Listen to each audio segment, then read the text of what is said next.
Alright, what's up YouTube? Nick Johnson here, representing Swole Squad. Yeah, I'm gonna go with that. I've been thinking about what to name my channel, and that seems like the best name to me.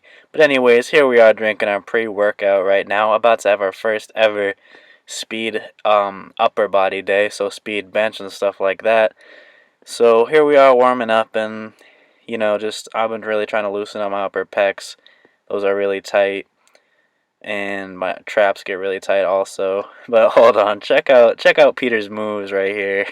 He was telling me some kind of story. I have no idea what it was. I don't remember, but I thought I'd put that in slow mo for you guys because I thought that was a pretty sick dance move. Yeah, I dropped that ball right there. Whatever. I dropped the ball a lot. So this was supposed to be my working weight. It's supposed to be 35% of your max, but Peter just hops in. And he's like, "Yo, I'm taking my 9x3 right now." I'm just like, "All right, whatever." So yeah, he hops on his 9x3. It looks pretty fast.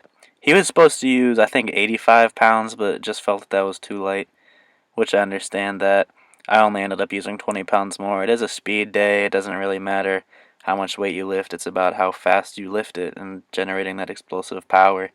So I wasn't really concerned how much of a little newbie I looked like out there that day. But yeah, so Peter's taking his sets, taking 30-second rests in between, which by your 7th, 8th set, your chest gets pretty tired out, your triceps get tired, you just get tired overall. And especially when you're setting up every time perfectly, your back will get tired too.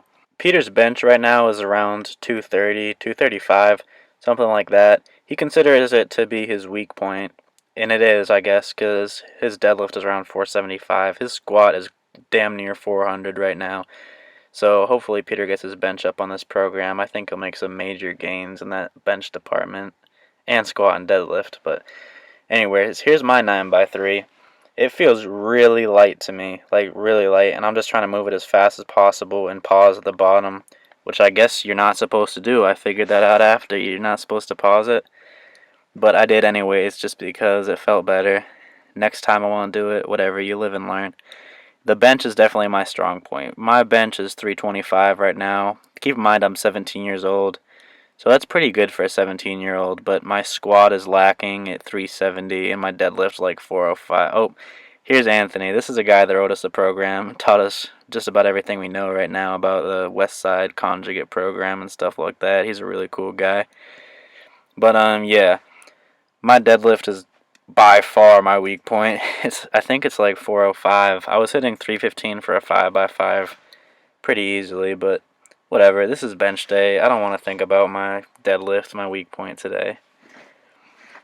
So, yeah, my chest is feeling pretty fatigued right now.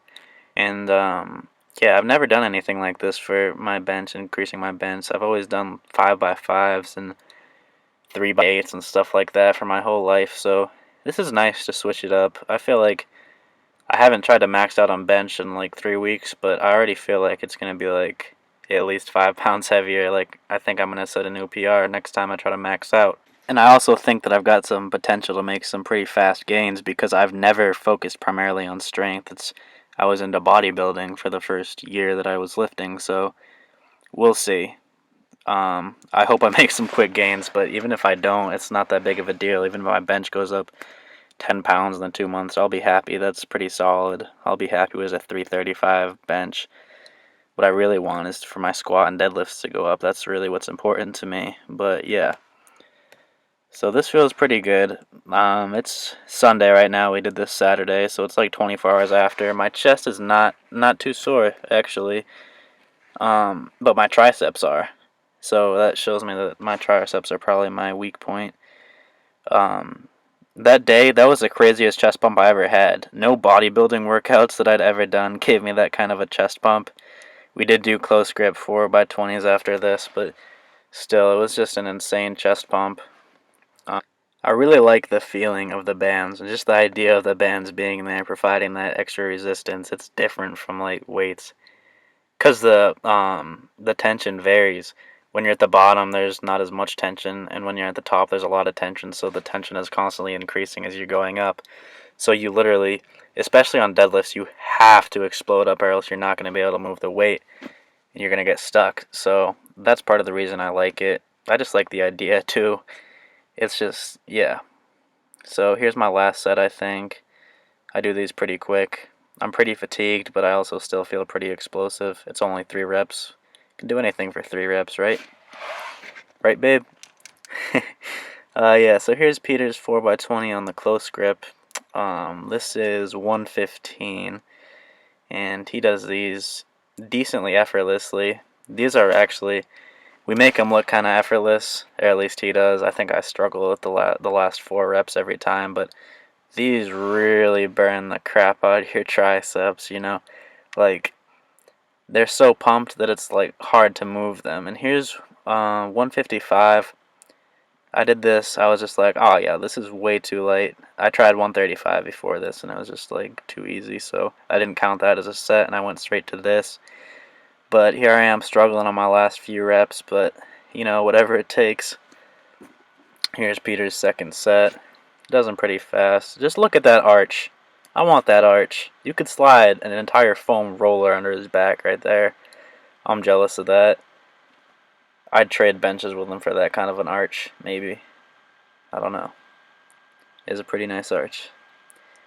But here's my second set after about a minute and a half rest. Pretty fast, pretty explosive. On the first half, but that was like rep 12 and I'm already struggling.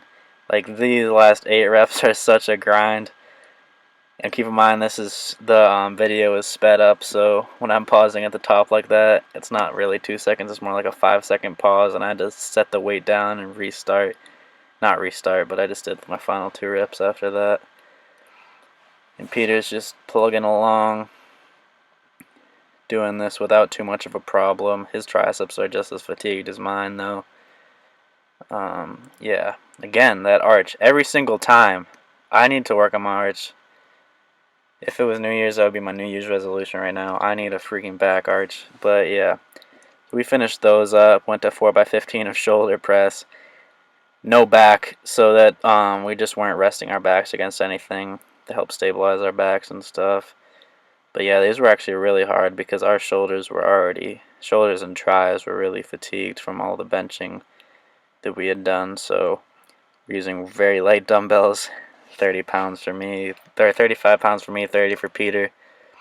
I think I ended up going back down to 30s after this set, but don't think no, I finished that. He just didn't record the first 3 reps because I was just trying to do my thing. I wasn't trying to, record myself too much. I was just trying to focus at that point.